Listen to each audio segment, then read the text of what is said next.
예수님이 오셨을 당시에 그 유대인들, 하나님의 선택된 성인이라는 의식 속에 살던 유대인들의 상황이 어떠했냐면 로마의 압제 속에서 그 속에서 민족 메시아 사상을 갖고 지상에서 다윗의 왕국을 회복하는 간절한 소망으로 살던 시대입니다. 로마의 압제 속에서 그런 로마의 억압과 고통과 굶주림 속에서 메시아의 왕국을 간절히 기다리던 그들에게 주님이 뭐라고 말씀하시냐면 그들이 기대하는 것은 정반대로 바로 그러한 상태, 즉 심령이 가난하고 애통하고 굶주린 상태가 오히려 복이 있다, 이렇게 지금 충격적 선언을 하고 계시는 거예요. 이 말씀, 저와 여러분이 그 같은 상황이라면 그 말씀을 어떻게 듣겠습니까? 지금 내 생활은 아주 억압된 상태로 굶주리고 배고프고 자유롭지 못하는 그런 상태에서 민족, 즉 메시아가 와서 그런 상황을 해결해 주기를 간절히 원하며 기대하는 상황 속에 있었는데 그 메시아라는 분이 오셔서 하는 말이 바로 그것이 복이다, 이렇게 얘기를 해버린다면 여러분들은 어떻게 생각을 하시겠습니까?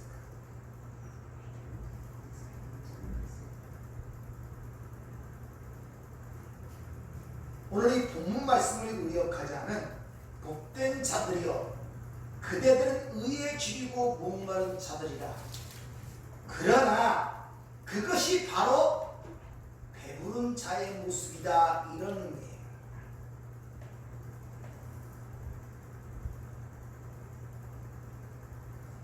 그러니까 오전에 말씀드렸지만 하나님께서 그 하나님 나라의 비밀을 전할 때 파라볼레, 비유로 전하신다고 했죠. 그리고 주님께서 항상 우리에게 말씀하실 때 파라독스, 즉 역설적으로 얘기합니다. 작은 자가 큰 자다. 앉아서 섬김을 받는 자가 큰 자가 아니라 섬기는 자가 크다. 너희가 으뜸이 되고자 원하느냐? 꼴찌가 되라. 이렇게 역설적인 이야기들을 우리에게 하신단 말이에요.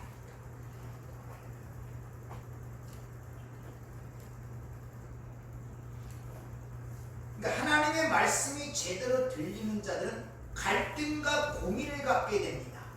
왜? 내가 생각하고 판단하던 것과는 정반대의 말씀을 하시기 때문에. 여러분, 하나님의 말씀을 보면서 그런 갈등과 고민을 얼마나 하고 계십니까? 전혀 내가 생각하고 판단하는 기준과는 전혀 다른 것을 말씀하고 계시다는 거예요. 내가 기대하고 요구하고 바라던 것과는 전혀 상관없는 것들을 이야기하고 계시다는 것입니다.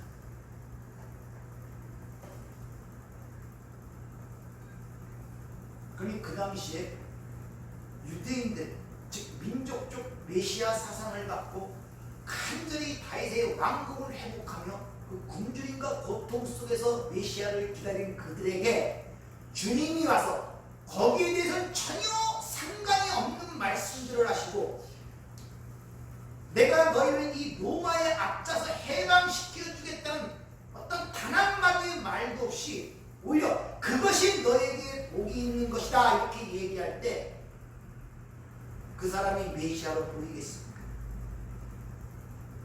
그래서 돌로 쳐 죽이라, 십자가에 매달아 죽이는 것입니다. 인간들의 악독이 그래요.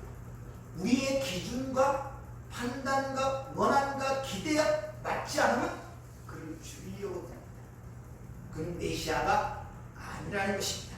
내가 원하는 하나님이 아니라는 것입니다. 이 타락한 인간의 실상인 것입니다.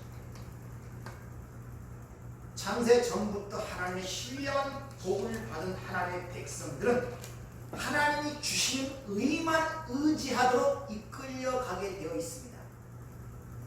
그런데 인간은 자기 의를 주장해 필연적으로 하나님의 의만 의지하도록 이끌려가는 그 과정 속에서 자신의 의가 부인이 당해요. 네가 가진 의는 농마주의, 걸레짝과 같다 이렇게 부인을 당한단 말이야.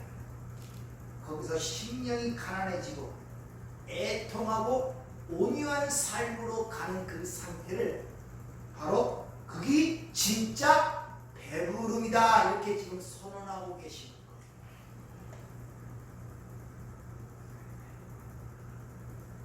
성경은 이 세상에 어떤 인간도 스스로 의인이 될 수 없다고 단언하고 있죠. 의인은 없나니 하나도 없다고 이렇게 선언을 하고 있습니다. 선을 행하는 자가 없나니 하나도 없다는 것입니다. 우리 안에서 인간에서 의에 대한 어떠한 요소도 내놓을 수 없을 뿐더러 인간 안에는 어떤 선을 행할 요만큼의 근거도 없다고 성경은 우리에게 이야기를 하고 있다는 것입니다. 따라서 인간은 내 실상이 내 안에는 하나님께 내놓은 의가 요만큼도 없고 선한 일을 행할 것이 요만큼도 없다는 것을 깨닫게 되면 인간은 자동적으로 뭡니까? 당연히 의에 줄이고 목마른 상황이 되어버릴 수가 없어요. 내 안에 그것이 요만큼도 없으니까. 그런데 인간들은 엉뚱하게 윤리나 도덕이나 착한 행실을 근거로 하여 하나님의 의가 아닌 자기 의를 추구하는데 모든 인생을 올인을 합니다. 이 타락한 인간들의 본성이에요. 내 안에는 의를 내놓을 수 있는 걸 요만큼도 없다는 사실을 자각하지 못하고 오히려 인간들이 합의해 놓고 서로 기준을 세우는 윤리와 도덕적 행위와 착한 행실을 근거로 자기 의를 추구하는 데 온 인생을 허비한단 말입니다.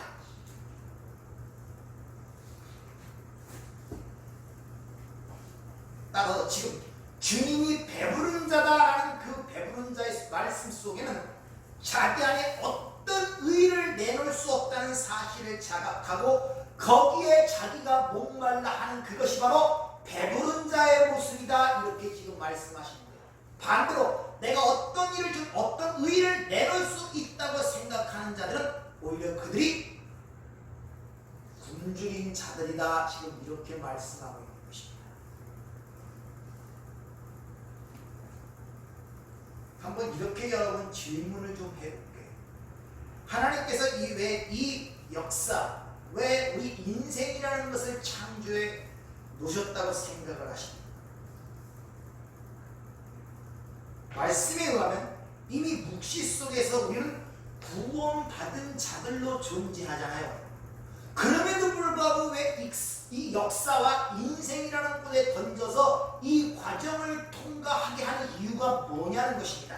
왜 이것을 창조해 냈냐 말입니다. 왜 구원받은 우리가 이 역사와 인생을 살아야 하냐 말입니다. 그것은 이 세상과 인생이 증명해 내야 할 것이 있기 때문에 그래요. 그것은 바로 왜 예수가 주시며 그가 그리스도인가를 이 역사와 우리 인생을 통해서 증명해 내기 위해서 하나님께서 이 세상과 인생이라는 것을 창조하신 거예요. 우리를 통해서 그걸 증명해 내시기 위해서 히브리서 1장 10절 이하에 보면 이런 말씀이 있습니다. 주여 태초에 주께서 땅에 기초를 두셨으며 하늘도 주의 손으로 지으신 바라. 그것들은 멸망할 것이나 오직 주는 영존할 것이요 그것들은 다 옷과 같이 낡아지리니 의복처럼 갈아입을 것이요 그것들은 옷과 같이 변할 것이나 주는 여전하여 연대가 다함이 없으리라 하였으나 하늘과 땅 태초 즉 시간은 주님에 의하여 창조됐다는 것입니다. 근데 그 창조된 것은 멸망하기 위해서 창조됐다는 거예요. 그럼 왜 멸망할 것을 창조했느냐? 무슨 이유로 창조했느냐? 그 다음 구절이 거기서 이 얘기를 하고 있죠. 영존하는 것을 드러내기 위하여 멸망할 것을 창조해 놓은 것이란 말입니다. 로마서 9장에 보면 진노의 그릇으로 따로 만든 자가 있고 긍휼의 그릇으로 만든 자가 있다 그러죠. 왜 진노의 그릇으로 만들어냈느냐? 하나님의 오래 참으심과 긍휼하죠. 하나님의 오래 참으심과 그 인내하심을 보이기 위하여 진노의 그릇으로 만들어 놓으신 거예요. 그러니까 끊임없이 하나님이 어디 있느냐? 마치 그렇게 살아가는 자들은 그걸 통하여 뭘 보이기 위하여? 하나님의 오래 참으심을 보이기 위하여. 또 긍휼의 그릇은 하나님이 그에게 주어진 영광이 얼마나 큰 것을 보이기 위하여 긍휼의 그릇으로 창조했다고 합니다.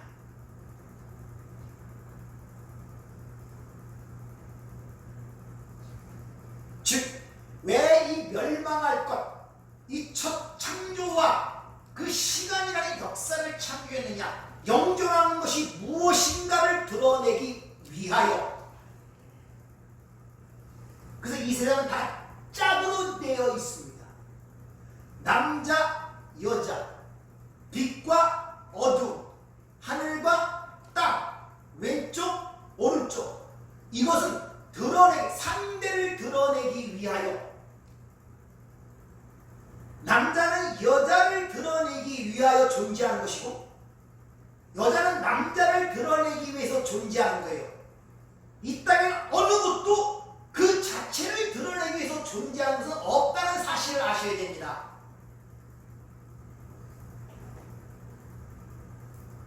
빛은 어둠을 드러내기 위하여 존재하고, 어둠은 빛이 무엇인가를 설명하기 위하여 존재한단 말입니다.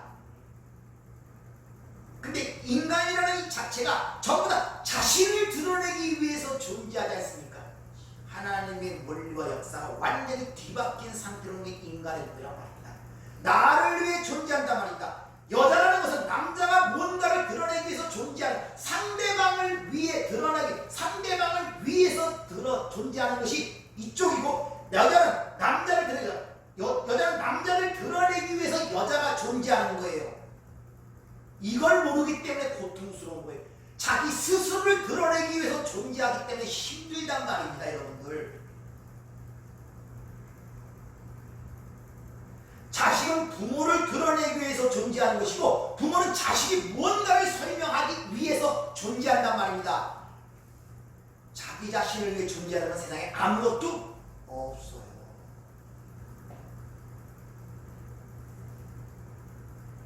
즉, 이 우주와 만물의 역사는 오직 주만이 영존하시는 분이라는 것을, 다시 말하면 우주 만물의 주인이라는 것을 증명하기 위하여 이 우주 만물과 인생이 존재하는 이유란 말입니다.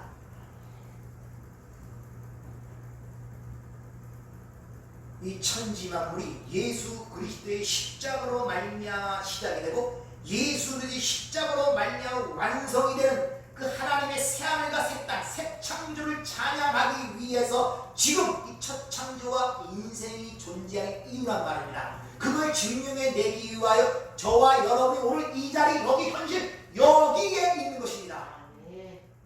왜 예수만이 주일 수밖에 없고 예수만이 주인일 수밖에 없는가를 이 우주 만물에 증명해내기 위하여 우리를 지금 이 순간 여기에 존재하도록 만드셨단 말입니다.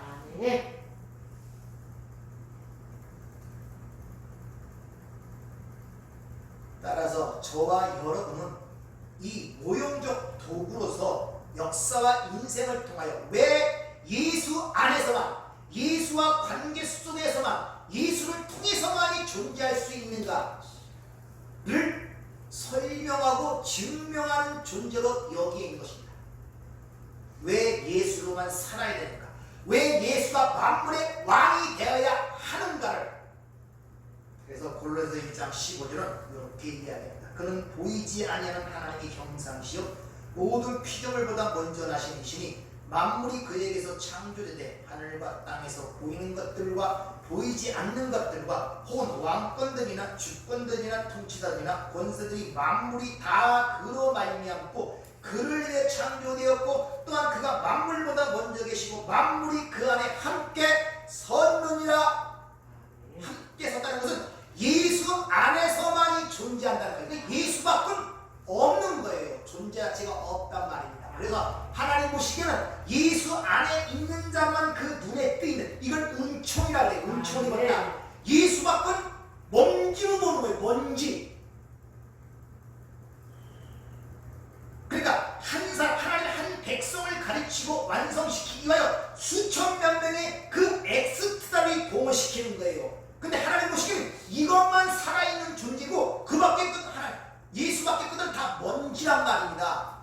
근데 인본주의 입장에서는 다 똑같은 인명고 생명인데 뭐 이것은 저렇고 저렇고 이렇게 본단 말입니다. 이게 인본주의예요. 하나님을 모릅니다. 그러니까 만물은 예수 안에서만이 존재할 수 있다는 거예요. 예수 밖, 즉 예수를 떠나서 어느 것도 존재할 수가 없다는 것을 성경은 우리에게 일러주고 있단 말입니다. 그래서 예수 믿지 않은 불신자들을 죽은 자라고 얘기하는 거예요.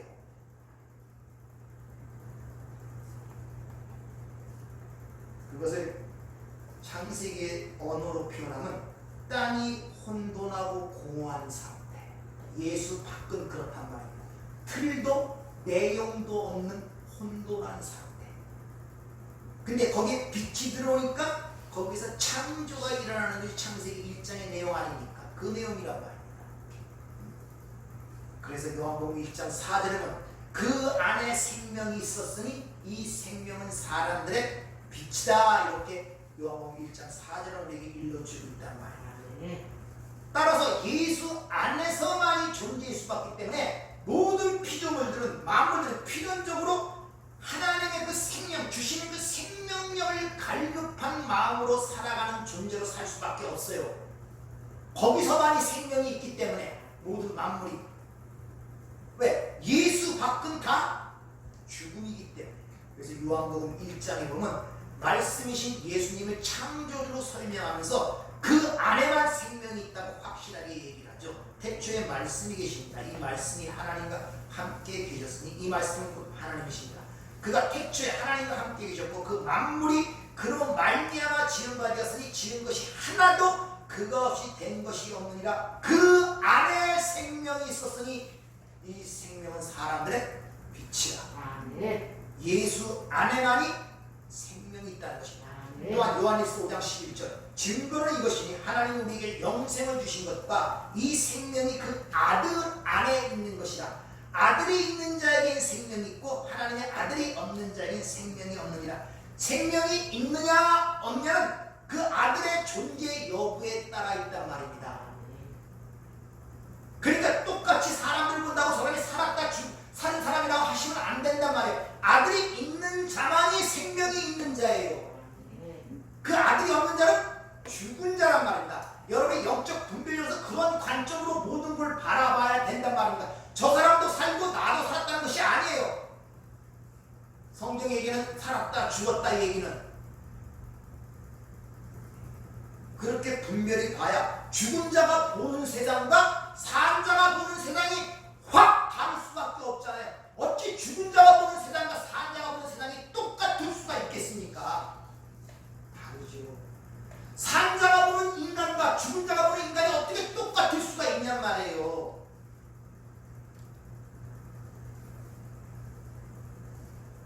따라서 이 역사와 인생은 이 우주 만물의 존재 목적은 주인이 누구인가를 확실하게 보여주는 것이 바로 이 역사의 창조의 목적이며 우리에게 인생을 허락하신 목적이란 말입니다.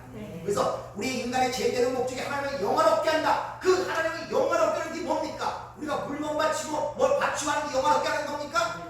하나님의 뜻이 우리를 통해 드러나는 것을 영화롭게 한다고 했죠. 그럼 하나님의 뜻이 뭐냐? 너를 통해서 이 우주 만물의 주인은 예수고 주인이요 그 안에만 생명이 있다는 것을 증명해내는 것이 하나님을 영화롭게 하는 것이란 말입니다.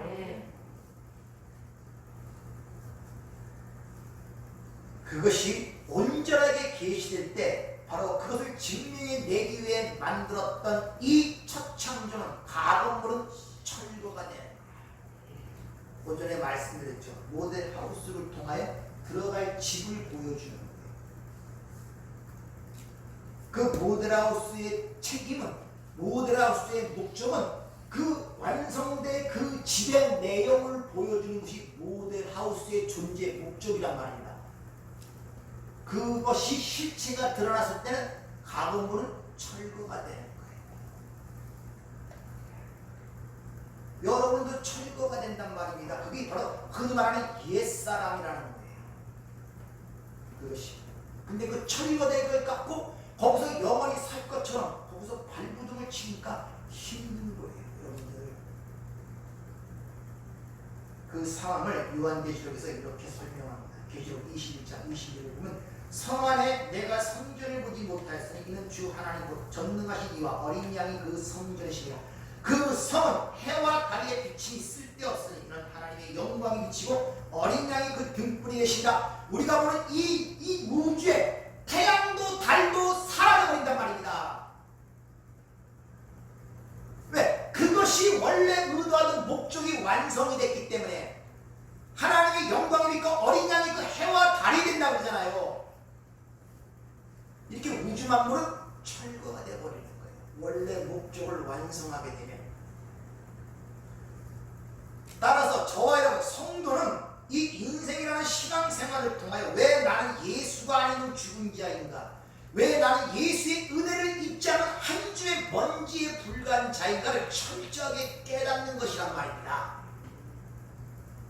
여기서 서로 도토리 키재기 해갖고 네가 성인이냐 내가 똑똑하냐 이걸 경주하는 것이 아니라,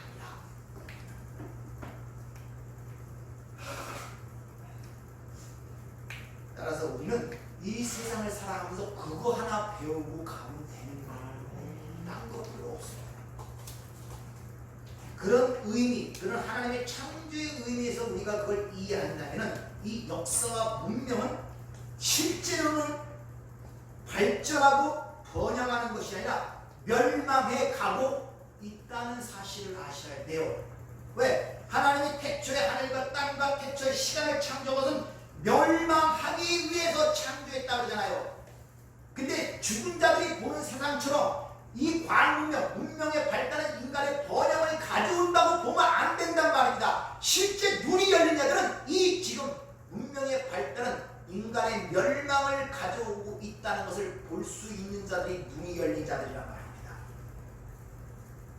그래서 계시록 18장에 이 강대한 이 세상을 상징하는 바벨론의 그것이 완전히 멸망이라고 하잖아요. 이 눈부심이 문명의 발달은 인간을 보다 나은 존재로 발전시켜가는 것이 아니라 반대로 사고하는 능력, 생각하는 능력, 기본적 감정까지도 짐승으로 만들어간다는 사실을 아십니까? 한번 생각해 보세요. 지금 문명의 발달이 여러분에게 생각하는 사람으로 만들어갑니까? 생각지 않는 사람으로 만들어가요. 그래서 전화번호도 한 10개 외우십니까?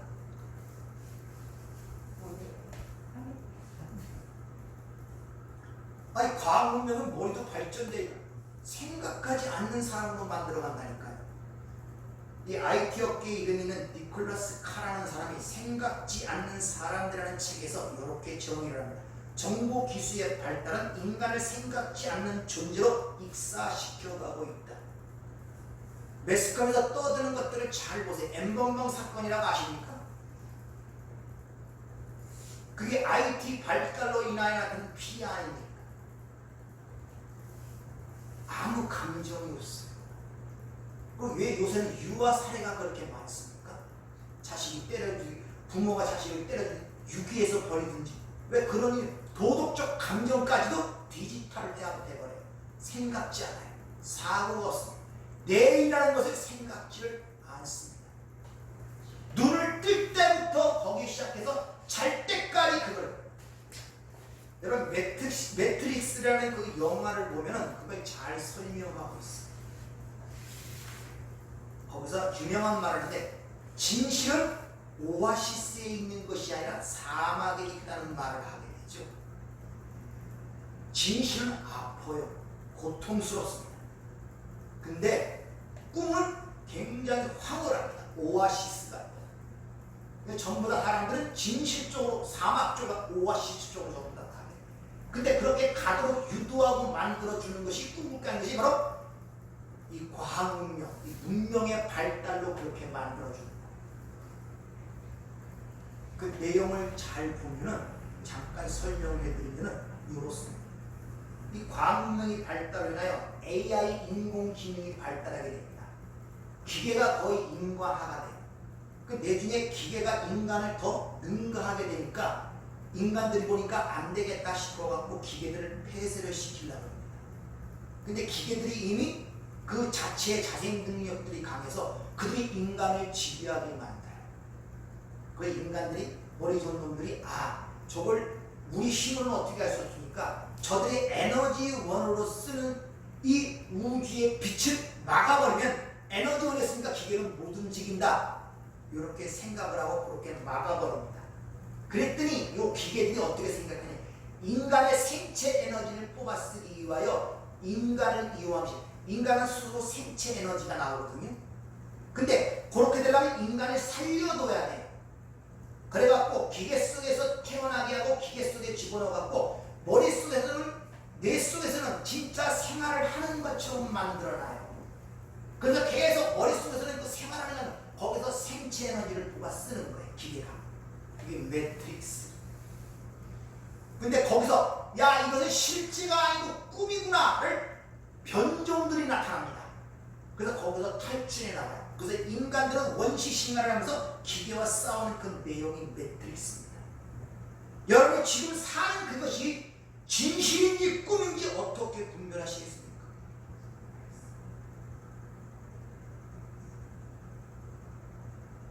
발달되는 문명은 여러분의 뇌를 조져서 얼마든지 그게 현실처럼 느끼고 감각하도록 만들어간단 말입니다. 지금. 그래서 그것만 쓰고 있으면 그 안에서 모든 기쁨과 그 능력이 다 거기서 채워요. 깨어날 이유가 없어요. 그렇게 만들어준다니까요. 기계가. 그럼 어느 게 꿈이고 어느 게 현실입니까? 뭘 갖고 여러분 그걸 가늠하시겠어요? 지금 내가 살고 생각하는 것이 현실이라고 진리라고 여러분 뭘로 기준을 삼겠냐 말입니다. 성경은 우리 인생을 꿈이라고 그러잖아요. 자다가 깰 때가 있다고. 왜 그러냐? 진짜 여기서 깨버리면 어떤 문제가 발생되느냐? 천국과 지옥이 완전히 갈라져서 어마어마한 고통 속으로 들어가거나 영생 속으로 들어가는 길이 확 갈라지기 때문에 그때 꿈을 깬 거예요. 지금 꿈꾸고 있는 거예요. 그래서 이것저것 다 왔다 갔다 다 경험하는 거예요.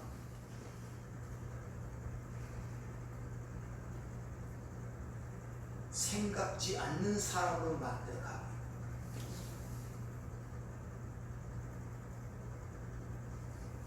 진실의 고통 속에서 살아갈 것인가 무지의 쾌락 속에서 살 것인가 선택의 문제가 던져진단 말이에요. 근데 우리는 끊임없이 고통이 싫기 때문에 진실을 외면하고 무지라는 속으로 들어가서 쾌락을 추구하고 향락을 추구하는 쪽으로 인간은 쫓아가게 되어 있습니다.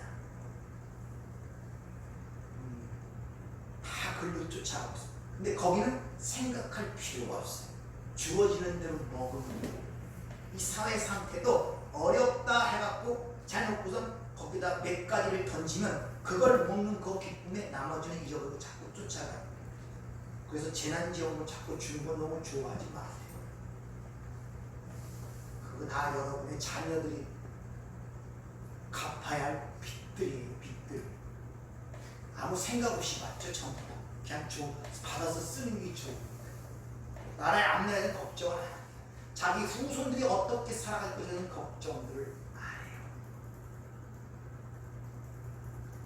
이렇게 왜 인간들이 이런 세상을 만들어라. 그것도 하나님의 계획이라고 성경은 얘기하고 있습니다. 이사야 40장 5절 이하에 보면 여호와의 영광이 나타나고 모든 육체가 그것을 함께 보리라. 이는 여호와의 입이 말씀하셨느니라. 말하는 자의 소리여 이르되 외치라. 대답하되 내가 무엇이라고 외치리까? 이르되 모든 육체는 풀이요 그 모든 아름다운 애 들의 꽃과 같으니 푸른 마르고 꽃은 시드는 여호와의 기운이 그 위에 불미라. 이 백성은 실로 풀이로다. 풀이 마르고 꽃은 시드나 우리 하나님의 말씀은 영원히 서리라. 여호와의 영광과 시들 육체가 대조되어 나타납니다. 육체, 바사 하나님의 영이 함께하지 않는 상태를 육체라고 하는 거예요.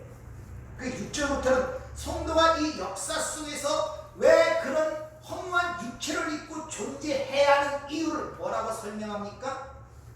이 육체, 이 역사, 즉 그 그것을 가리켜 풀과 꽃이라고 얘기합니다. 그 육체 위에 역사 위에 풀이 하나님의 기운 르하우 성령이 부르니까 풀은 마르고 꽃은 시들자 뭐가 드러난다? 여호와의 영광과 하나님의 말씀만이 영원히 쓰는 것이 드러나더라 이런 말이에요. 그래서 우리가 육체를 갖고 존재하는 것이란 말입니다. 즉 우리가 시들 수밖에 없고 마를 수밖에 없는 육체, 풀과 같은 육체를 갖고 이 땅에 사는 이유는 여호와의 영광, 예수 그리스도를 통한 새 창조의 여호와를 찬양하도록 하기 위해서 이 육체를 갖고 사는 거예요. 그래서 이 연약한 육체를 갖고 사는 거예요. 손톱 밑에 요만한 가시가 찔려도 참지 못하고 고통스러워하는 육체를 갖고 사는 거예요. 하루만 밥을 안 먹어도 그냥 눈앞에 통닭이 보이는 육체 갖고 사는 거예요. 이틀만 물을 안 먹으면 죽음이 가까워지는 그런 육체를 갖고 사는 거예요. 뭐가 드러나기 위해서? 여호와의 영광. 아멘.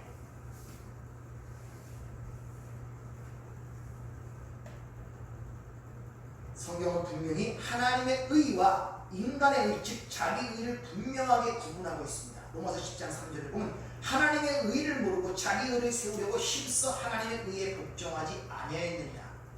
인간들이 자신의 어떤 도덕적, 윤리적 행위에 의하여 내놓는 모든 그런 것들은 하나님의 의를 복종하지 않는 결과를 낳게 된다 이 말이에요. 그러니까 하나님의 의를 모르고 인간의 어떤 생이나 선행 그런 걸 통해서 자기 의라고 열심히 사는 세상적으로 가면 성인 군자처럼 살리는 그 모든 것들은 오히려 하나님의 의를 복종치 않은 결과로 가는 것이란 말입니다.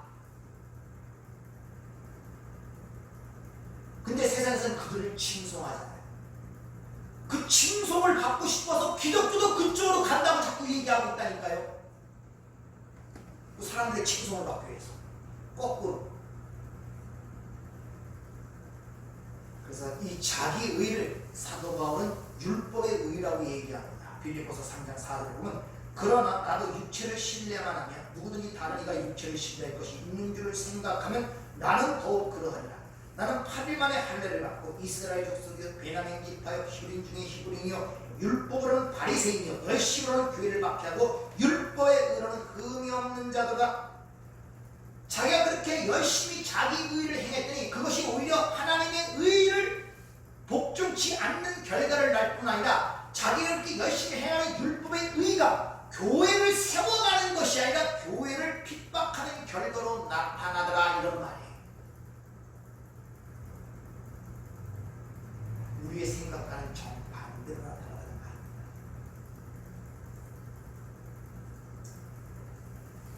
우리가 아는 에덴 동산은 낙원이었습니다.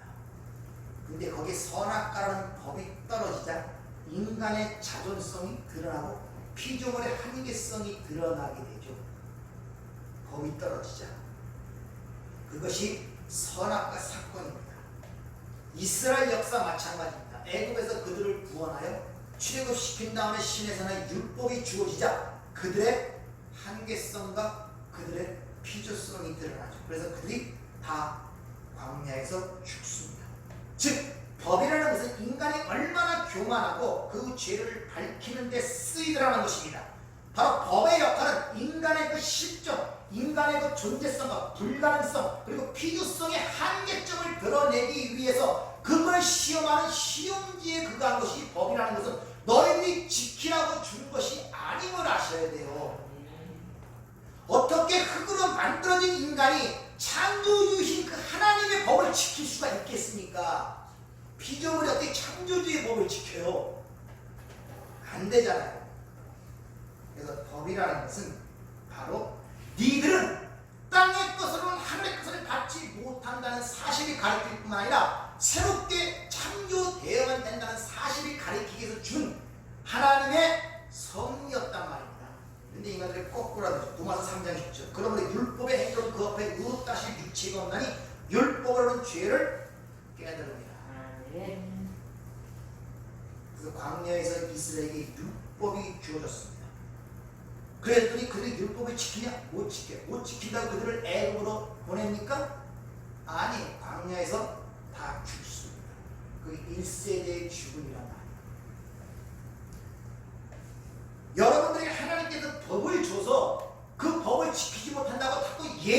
그대로 돌려보내지 않는단 말이에요. 그 법에 의하여 바로 여러분이 죽는 것이에요. 네.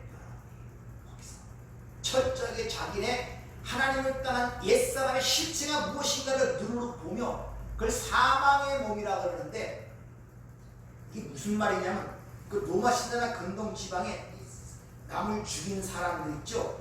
그런 사람들의 살인자를 어떻게 벌을 하냐면 자기가 죽은 그 시체에다가 그 사람을 가지고 그냥 돌돌 같이 묶어놓고 집어넣습니다. 시체가 같이 자기가 죽은 시체랑 그걸 사망의 몸이라 그래요. 죽음을 보는 거예요. 자기가 죽은 죽은 몸, 그걸 사망의 몸이라 그래요. 나의 죽음을 보는 거예요. 법을 통하여. 그리고 거기서 하나님의 은혜로 건져진 하나님의 은혜를 보게 되는 거예요.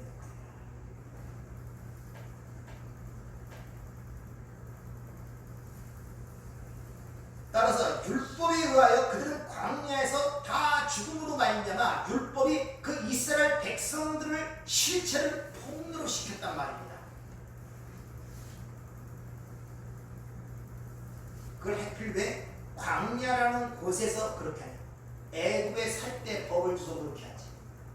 그것은 이 광야라는 것은 바로 내가 이 땅에 존재하는 의미가 뭐냐? 그리고 그 광야라는 인생, 다시 말하면 신앙의 여정을 통해서 가리키는 의미가 뭐냐? 너의 원래 자리가 무엇인가를 폭로시키는 거예요. 너는 죽어야 할 자였단 말이에요. 하나님의 법에 의하여. 그걸 폭로다 말이에요. 그게 좋겠습니까? 육의 죽음을 보여주는, 나의 죽음을 보여주는. 왜? 육으로는 하나님의 것을 감지 못하기 때문에. 세수는 새 부대에만 담을 수 있기 때문에. 그 오전에 말씀드린 것처럼 그렇게 나의 죽음으로 비워진 그곳에 새로운 곳이 채워지는 것, 이걸 은혜라 그러고, 이걸 생명이라 그러고, 이걸 기쁨이라 그러고, 이것을 평안이라 그러고, 이걸 쉼이라 그러고, 안식이라 그러고. 여러분 삶 속에서 그런 걸 맛보기를 부탁을 드립니다. 네. 인간은 하나님의 은혜를 전적으로 의존해야 비로소 산 존재가 될 수 있다는 것을 가리키는 것이 이 역사와 인생의 존재 목적이란 말입니다.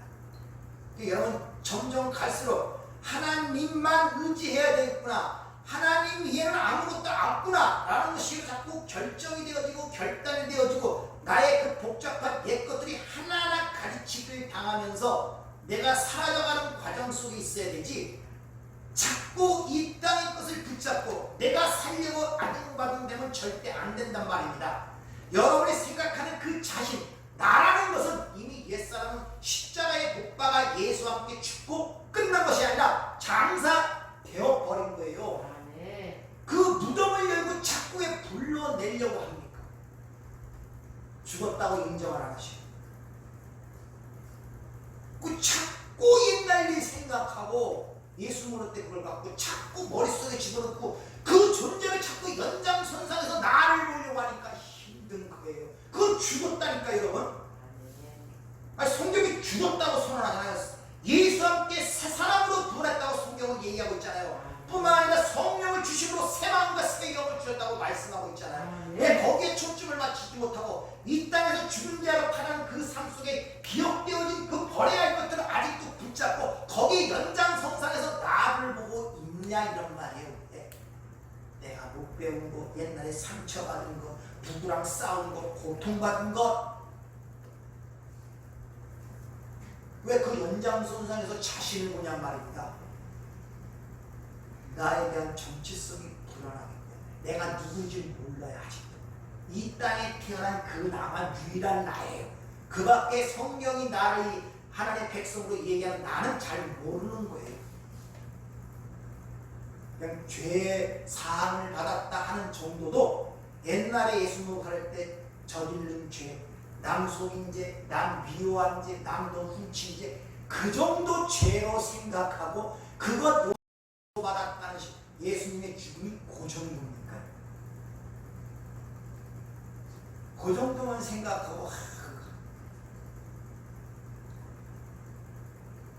세 사람의 개념으로 생각을 하시길 부탁드립니다. 왜 예수가 주시며 그리스도의 하는가를 증명해낸 존재로 우리는 지금 이 인생이라는 여정을 걷고 있는 것입니다. 그래서 사도 베드로가 오순절에 성령 충만받고 그들에게 전한 메시지가 중요한데, 얘들아 너희가 십자가에 빠진 그 예수를 하나님이 주와 그리스도가 되게 하셨느니라 하셨잖아요.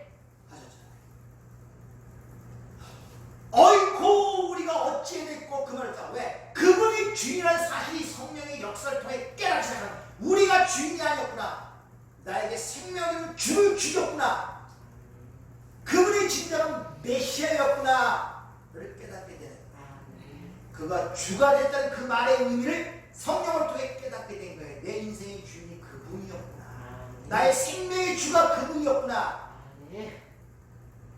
그 깨달음이 나기 시작한 것입니다. 그걸 증명해내는 존재로 사는데 그걸 가르쳐주는 것이 뭡니까?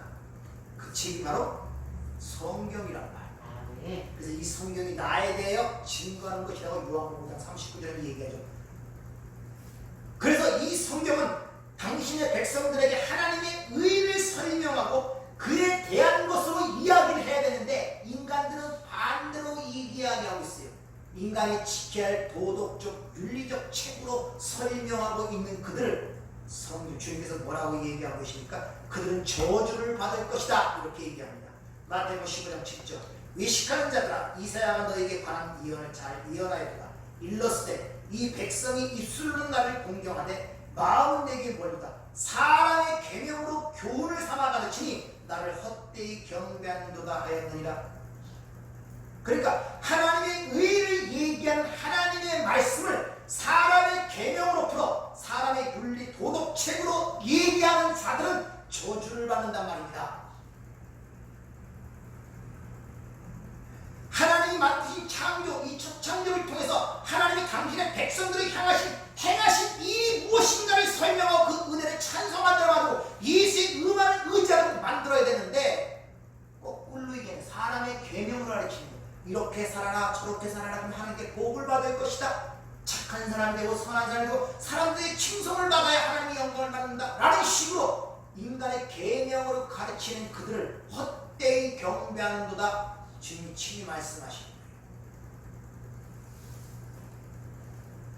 하나님이 하신 일을 얘기하는 것입니다. 기독교는 인간이 무엇을 해야 할 것을 얘기하는 것이 아니라, 이미 창세기 3장에 다 죽어버렸는데 거기서 무슨 얘기를 한들 그들이 행할 능력이 있겠습니까? 죽은 자인데 말도 안 되잖아요. 하모니가 죄로 죽었다고 선언하고 있는데 그들에게 살아있는 하나님의 말씀을 증거할 때 그 말이 법으로 떠들 때 그들이 행할 능력이 있습니까? 알아듣지도 못하는데, 근데 마치 인간들이 인간의 번영과 행복을 위하여 이 땅의 유토피아를 위하여 행해야 할 윤리 도덕의 이야기로 이야기를 하니까 지금 세상이 이 모양 이 꼴인 것입니다. 경제가 잘못된 것도 아니고 뭐가 잘못된 것 같아. 오직 그들은 어차피 죽은 자들이기 때문에 죽은 자는 죽은 자의 맡기라 그러잖아요. 너희가 하나님의 복음을 증거하라 그러잖아요. 근데 이 복음이 제대로 증거돼야 사람이 살아나올 거 아니에요. 그들이 죽었다는 사실을 자각하게 시켜서 오직 하나님의 의만 의자로 만들어야 되는데, 죽었다는 것을 이야기해야 되는데 죽었다는 것을 이야기하지 못한단 말이다. 너나 나나 똑같은 인간이고 자유평등, 박애 뭐 이런 사상으로 다 좋은 게 좋은 거라고 착하고 선하게 살고 그럼 하나님의 복을 받고 이웃에게 선을 베풀고 이런 식으로 나아가는 거예요. 죽은 자들에게 무슨 그런 말이 필요합니까? 그래서 세상이 모양돼요. 하나님의 말씀이 점점 어두워지고 진리, 마지막 대접이 쏟아지죠. 마지막 진리의 등불, 7등불이 한 등불이 꺼져 진리의 등불이 꺼지면 세상은 어둠으로 가버리는 거예요. 그때는 마지막이에요. 그래도 지구가 아직도 세상이 유지되면서 아직도 진리의 말씀을 선포하고 진리의 말을 전하는 등불이 있기 때문에 세상이 존재하는 것입니다.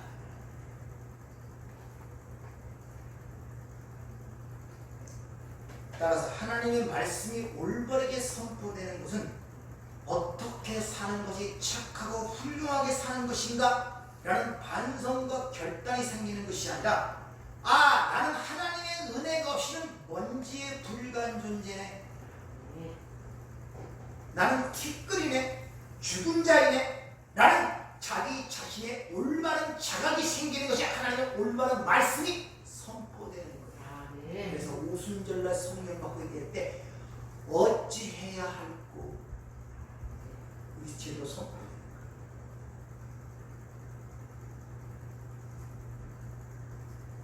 따라서 우리는 하나님을 안다는 그 말의 다른 의미는 나를 안다는 말과 같은 동의를 갖고 있습니다. 왜? 하나님을 알아야 내가 알아져요. 하나님이 만드신 존재이기 때문에. 하나님을 안다는 것은 나의 실체를 안다는 거예요. 여러분, 이 세상을 살아가면서 이 세상이 얼마나 꿈과 같은 인생들을 살고 있는지, 그 꿈은 잠시 너의 인생이 뭐냐, 아침에 보이다 없어지는 안개와 같다는 거지. 해가 뜨면 안개는 사라져버려. 똑같아. 지금은 뭐 보이고 보는 것에 만족해서 쾌락적이고 막 즐겁고 무궁할 때죠. 거기 꿈에 잠깐 후에 딱 떨어지는 순간에 완전히 부자와 나사로의 사건처럼 벌어져 버리는 거예요. 꿈을 깨면 여러분 거기서 빠져나오셔야 돼요. 현실을 보는 눈 속에서. 따라 눈이 열린 자들은 세상처럼 이 문명의 발달을 통해 인간의 번성을 하는데 여기서 하나님의 멸망을 보고 있단 말이에요. 그렇게 시각이 바뀌면 보이는 사람들이 다 불쌍하게 보여요. 그 있는 곳이 얼마나 미끄러운 곳이 시편 73편 그러잖아요. 처음에는 그걸 볼 수 있는 눈이 없으니까 야, 나는 맨날 침체를 당하고 그러는데 저들은 때깔도 좋네, 목이 들들하고 금고리에다가 그냥 행복해 보이고 진짜 저들이 인생을 살아가는 것 같아. 얼마나 고민이 되겠습니까? 나는 맨날 지키다고 하나님 말씀을 살려는데 고민을 하고 고통스러운데 미끄러질 뻔했다고 그러잖아요. 실족할 뻔. 한마디로 예수를 부인할 뻔. 근데 성전에 들어갈 때야 깨달았다. 눈이 열렸다. 내가 그렇게 부러워하는 그들이 쓴 곳을 보니까 얼음판 위에 서 있네. 잠시의 그것을 보니까 다 사라지고 아무것도 없네. 내가 눈이 어두웠다는 사실. 하나님이 무지한 목매한 자를 그래도 내버려 두지 않고 지켜주셨음을 감사하다고 감사하다. 눈이 안 열리면 항상 그렇게 죽은 자의 눈을 보니까 그들의 삶이 부러운 거예요. 올도내리고 행복하게 사는 것 같고 떠들어 쌓고 그러면 재밌게 살고 인생 같게 살고 꿈이라니까요. 잠시 후에 깨면은 완전히 달라집니다. 여러분들이 그런 안목을 갖고 사셔야 됩니다. 다음 주에 좀 더 자세하게 우리의 군주님과 배우를 공부하도록 하겠습니다. 은혜롭고 자비로우신 아버지, 저희들 눈을 여시옵소서. 산자임에도 불구하고 죽은 자들의 삶을 보면서 부러워한다는 것은 논리상 상식상 맞지 않는 일입니다. 아직도 우리가 눈이 열리지 않아 그들의 삶을 통하여 때로는 부러워하기도 하고 때로는 그것 때문에 고통스러워하는 이 연약하고 어리석은 저희를 주님 불쌍히 여기시고 엘리사의 기도에 의하여 게이사의 눈이 열리자 불마가 불병과 그 아람 군대를 둘러싼 것처럼 본 것처럼 저들의 눈을 열어 멸망해 가는 이 세상을 보고 안타까워하며 복음을 증가하는 저희가 될 수 있도록 은혜를 허락하여 주시옵소서. 예수님 이름으로 기도하옵나이다.